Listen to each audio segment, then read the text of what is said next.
Hey Mavs fans, this is Ask the GM, sponsored by CCR Roofing. Let's get to some questions. Ooh, watch me, watch me, ooh, watch me, watch me. Kathy H. asks, are there generally more player transactions in the ECHL, and can we expect a lot of player transactions again this season? Yes, the simple answer to that question is yes, there are generally more transactions in the ECHL. I think obviously the root of that question stems from the amount of player transactions we had last year.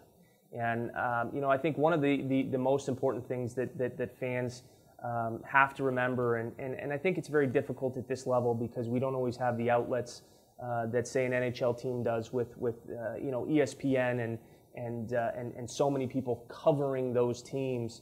That a lot of times you got to remember that there's a lot of different reasons where you would have roster turnover, and last year was a situation where, quite frankly, we just we were playing catch up the entire year, and we were always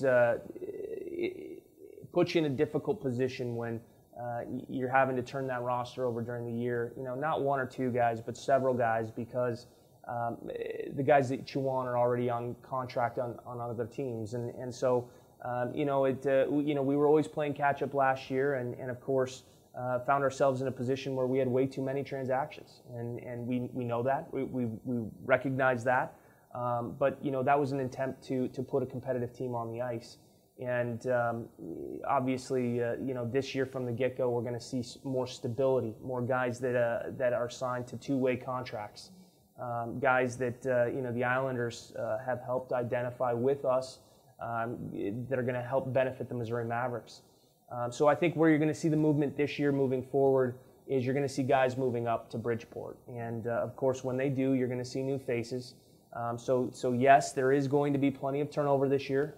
There are going to be plenty of transactions. But hopefully it's for the guys to move up and advance their career and get to the American Hockey League level and eventually the National Hockey League. And that's our goal, is to develop talent and to win games and to win a championship along the way.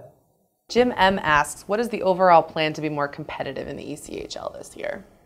Well, again, from that standpoint, we're approaching things a lot differently this year than what we did. We're expanding our coaching staff.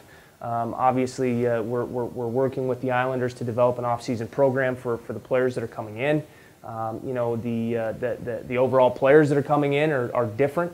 They're guys that tend to be a little bit younger, tend to maybe have proven themselves at this level.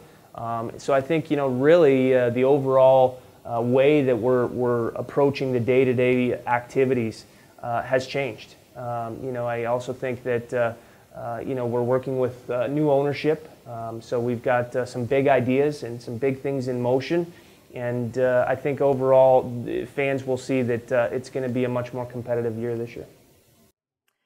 Keith asks, will the Mavericks host a preseason game against an ECHL team or attempt to host a preseason game featuring the Islanders in the future?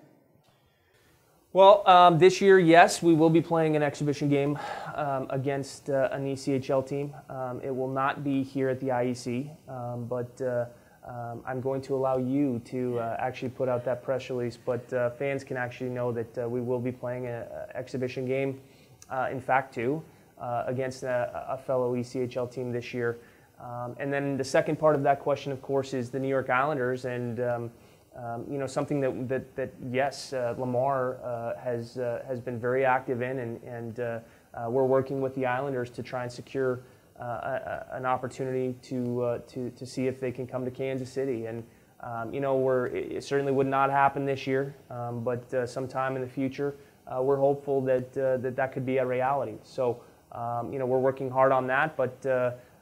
Again, you never know how those things are going to play out, and the NHL schedule is so far in advance. Again, there's some challenges there, but we're trying to work through them to see if anything could happen. Well, and to close, thank you very much for the opportunity. Thank you, fans, for submitting all of your questions. I know I couldn't get to all of them today, but hope to do more in the future. And as always, it's July, and we start talking hockey now. It's getting very exciting. We can't wait for October. So thank you very much. We look forward to seeing you at the IEC here in October.